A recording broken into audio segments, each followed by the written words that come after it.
বাংলা বললেই কি বাংলাদেশি? এই প্রশ্ন তুলে এবার সংসদে সরব তৃণমূল কংগ্রেস। ভিন রাজ্যে হেনস্থার শিকার বাংলাভাষীরা, রাজ্যসভায় নোটিশ দিল তৃণমূল সাংসদরা। ভিন রাজ্যে গিয়ে বাংলা ভাষাভাষীদের হেনস্থা ইস্যুতে সংসদের উচ্চকক্ষ রাজ্যসভায় নোটিশ দেন তৃণমূল সাংসদ ঋতব্রত বন্দ্যোপাধ্যায়। কিন্তু তৃণমূলের দেওয়া নোটিশ খারিজ হয়ে যায়। বাইরে বেরিয়ে এসে ক্ষোভে ফেটে পড়েন তৃণমূল সাংসদরা। আমরা আজকে নোটিশ দিয়েছি, নোটিশ খারিজ হয়েছে।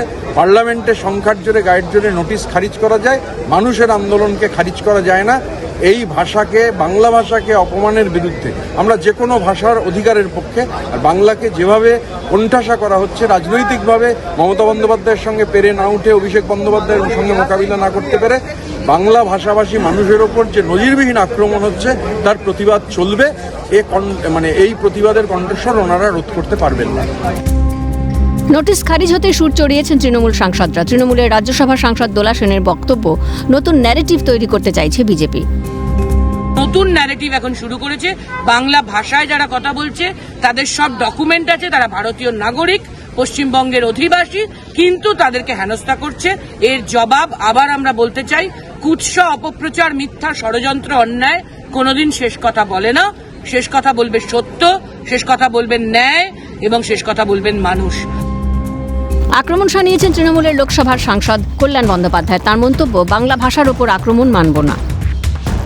বাঙালিদের ওপর অত্যাচার হচ্ছে, বাংলা ভাষার ওপরে আক্রমণ হচ্ছে, এ আমরা মানব না।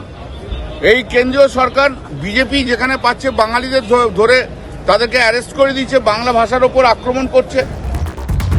নোটিশ খারিজ হলেও পিছু হটতে নারাজ তৃণমূল। সূত্র মারফত খবর, বাংলা ও বাঙালি ইস্যুতে বৃহস্পতিবার রাজ্যসভায় 11টি নোটিশ দেবে তৃণমূল। পাশাপাশি প্রশ্ন তুলেছেন, কেন বিরোধীদের নোটিশ গ্রহণ করা হচ্ছে না। যদিও বাংলা বাঙালি ইস্যুতে নিজেদের অবস্থান থেকে সরতে নারাজ বিজেপি। রাজ্য বিজেপি সভাপতি তথা রাজ্যসভার সাংসদ শ্রমিক ভট্টাচার্যের মন্তব্য, পিছনের দরজা দিয়ে ক্ষমতা দখলের রাজনীতি তৃণমূলের।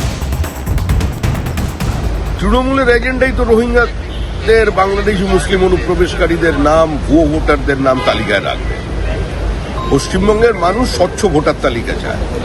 তৃণমূলের রাজনীতি অস্বচ্ছতার রাজনীতি, মিথ্যাচারের রাজনীতি, ভুয়ো ভোটারকে নিয়ে চলার রাজনীতি, পিছনের দরজা দিয়ে ক্ষমতায় ঢোকার রাজনীতি। আর মানুষ তো আজকে দেখছেই যে কংগ্রেস, তৃণমূল আর সিপিএম এই দাবিতে একযোগে ধর্ণা দিচ্ছে। মুখ খুলেছেন কেন্দ্রীয় শিক্ষা প্রতিমন্ত্রী সুকান্ত মজুমদার। তার মন্তব্য, বিপদে পড়লেই বাংলাভাষী কার্ড ব্যবহার করে তৃণমূল। বাংলাদেশিদের ভিডিও পাওয়া যাচ্ছে বাংলাদেশে, তারা নিজেরা বলছে আমরা বাংলাদেশি। তারা বলছে যে আমাদেরকে বিএসএফ বা পুলিশ সেখানকার বলে দেওয়া হয় যে এখনই বাংলাদেশে চলে যাও, কারণ তোমরা এখানকার নাগরিক না, তোমাদের বৈধ কাগজপত্র নেই, তোমরা চলে না গেলে কিন্তু পুলিশ ব্যবস্থা নেবে। তারা চলে গেছে, তারা বলছে ভিডিওতে, তো আমরা বলছি না, বা ভারতবর্ষের কোনো নাগরিক বলছে না, তারা বলছে। তো স্বাভাবিকভাবে এই এত বড় পদ্ধতি হয়েছে। আমি তো মাননীয় মুখ্যমন্ত্রীকে প্রশ্ন করতে চাই যে গুজরাটে প্রায় 6 লক্ষ বাঙালি বাস করে, যা হিসেব পাওয়া যাচ্ছে। বলুন না, মুখ্যমন্ত্রীকে পার্সেন্টেজ বের করে বলতে বলুন, শতকরা হিসেবে বলতে বলুন যে 6 লক্ষের মধ্যে কতজনকে গুজরাটে বাংলাভাষীদেরকে বলা হয়েছে আপনারা বাংলাদেশে, কতজনকে বলা হয়েছে, ওনাকে শতকরা বের করতে বলুন। 2-5 জনও বের করতে পারবেন না। 6 লক্ষে 2-5 জন পার্সেন্টেজ করলে কত হয়?